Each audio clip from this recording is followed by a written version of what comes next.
واہ کیا مرتبہ غوث ہے بالا تیرا، اونچے اونچوں کے سروں سے ہے قدم اعلیٰ تیرا، سر بھلا کیا کوئی جانے کی ہے کیسا تیرا، اولیاء ملتے ہیں آنکھیں وہ ہے طلبہ تیرا، اور وہ دبے کیا جس پہ حمایت کا ہو پنجہ تیرا، شیر کو خطرے میں لاتا نہیں کتا تیرا، اور قسمیں دے دے کے کھلاتا ہے پلاتا ہے تجھے، پیارا لاہ تیرا چاہنے والا تیرا۔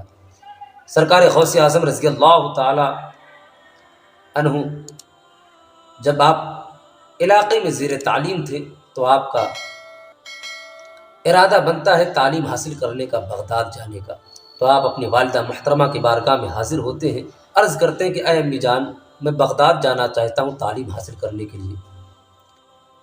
امی جان نے ان کی کہا ٹھیک ہے بیٹا چلے جاؤ۔ ایک قافلہ جو بغداد جا رہا تھا، آپ انہی کے ساتھ جب روانہ ہونے لگے تو آپ کے والدہ محترمہ نے آپ کو 40 اشرفیہ دیا، اور ساتھ ہی ساتھ جب آپ اپنے گھر کے چوکھٹ سے اپنے قدم کو جدا کر رہے تھے تو آپ کی امی نے کہا تھا کہ بیٹا زندگی کی کبھی کسی موڑ پہ جھوٹ مت بولنا۔ آپ نے کہا ٹھیک ہے امی میں جھوٹ نہیں بولوں گا۔ قافلے والوں کے ساتھ سرکار غوث اعظم رضی اللہ تعالی عنہ روانہ ہو جاتے ہیں۔ قافلے والے بھی بہت زیادہ خوش ہیں کہ آج ہمارے ساتھ سرکار غوث اعظم چل رہے ہیں۔ یہ قافلہ چلتے چلتے ایک ایسے جگہ پہنچتا جہاں پہ ڈاکو حملہ کر دیے، اور قافلے والوں کا روپیہ پیسہ مال و دولت تجارت کا سامان لوٹنے لگے۔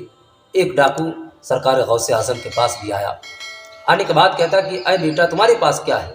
سرکار غوث اعظم نے کہا میرے پاس 40 اشرفیہ ہے۔ بیٹا تم مذاق کر رہے ہو۔ وہ چلا جاتا ہے۔ پھر دوسرا ڈاکو آتا ہے، وہ بھی یہی سوال کرتا ہے، آپ نے وہی پھر جواب دیا۔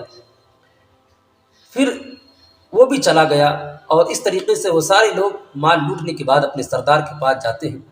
سردار نے ان لوگوں سے پوچھا کہ کوئی رہ تو نہیں گیا ہے؟ تو جو سرکار غوث اعظم کے پاس آئے تھے ان لوگوں نے وہ کہانی بتائی کہ ہمیں بچے کے پاس گئے، اس سے ہم نے پوچھا تو اس نے کہا کہ ہمارے پاس 40 اشرفیہ ہیں، ہم بچہ سمجھ کے اسے چھوڑ دیے، بس وہی رہ گیا ہے۔ وہ سردار اپنے ڈاکوؤں کے ساتھ چلا آیا۔ آنے کے بعد سرکار غوث اعظم کی بارگاہ میں کہتا کہ بیٹا تمہارے پاس کچھ ہے؟ کہا ہاں میرے پاس 40 اشرفیہ ہے۔ ڈاکوؤں کے سردار نے کہا کہ ذرا دکھاؤ وہ کہاں ہے؟ سرکار غوث اعظم نے فوراً وہ 40 اشرفیہ دکھائی۔ اس نے کہا کہ تم یہ سچ کیوں بول دیے؟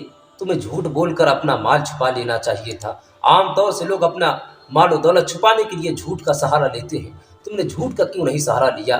کہا تمہیں پتہ جب میں گھر کے چوکھٹ سے جدا ہونے لگا تھا میری والدہ محترمہ نے مجھ سے وعدہ لیا تھا کہ بیٹا کبھی زندگی کی کسی موڑ پہ جھوٹ مت بولنا۔ میں نے جو اپنے ماں سے وعدہ کیا تھا میں اسے نبھا رہا ہوں۔ اتنا سننا ہوتا کہ ڈاکوؤں کے سردار کے آنکھوں میں آنسو آ جاتے ہیں، وہ فوراً حیرت زدہ ہو جاتا ہے، آنکھوں میں آنسو لے لیتا ہے اور کہنے لگتا کہ ایک تم ہو ایک میں ہوں، میں پوری زندگی جھوٹ بولتا چلا آ رہا ہوں، ماں باپ سے جھوٹ بول رہا ہوں، اپنے رب سے جھوٹ بول رہا ہوں جس رب نے مجھے زندگی عطا فرمائی ہے۔ وہ فوراً کہتا ہے کہ اب میں یہ سارے کام چھوڑتا ہوں۔ وہ فوراً اپنے چیلوں سے کہتا کہ تم لوگ اب چلے جاؤ، میں یہ سارے کالے دھندے چھوڑنے لگا ہوں۔ اس ڈاکو کے چیلوں نے کہا کہ حضور جب ہم ڈاکہ ڈالنے کے لیے جاتے تھے تو ہم قدم سے قدم ملا کے چلا کرتے تھے، ہم ساتھ کھڑے رہتے تھے، آج آپ اسلام قبول کرنے کے لیے جا رہے ہیں تو ہم بھی آپ کے ساتھ اسلام قبول کریں گے، ہم بھی اسلام کے دامن میں جگہ اپنی بنا لیں گے۔ سرکار غوث اعظم کے بارگاہ میں سب حاضر ہوتے ہیں، اور حاضر ہونے کے بعد سارے کے سارے لوگ کلمہ پڑھ کر مشرف با اسلام ہو جاتے ہیں۔ یہ سرکار غوث اعظم کا مقام ہے، یہ سرکار غوث اعظم کی شان ہے۔ سرکار غوث اعظم کے دست مبارک پر جو گروہ سب سے پہلے کلمہ پڑھ کر مشرف با اسلام ہوا تھا وہ ڈاکوؤں کا گروہ ہوتا ہے۔ کسی کے جہاں کی دولت ملی ہے، کسی کو زمانے کی حکومت ملی ہے، ہم اپنے مقدر پہ قربان جائیں، ہمیں غوث اعظم کی نسبت ملی ہے۔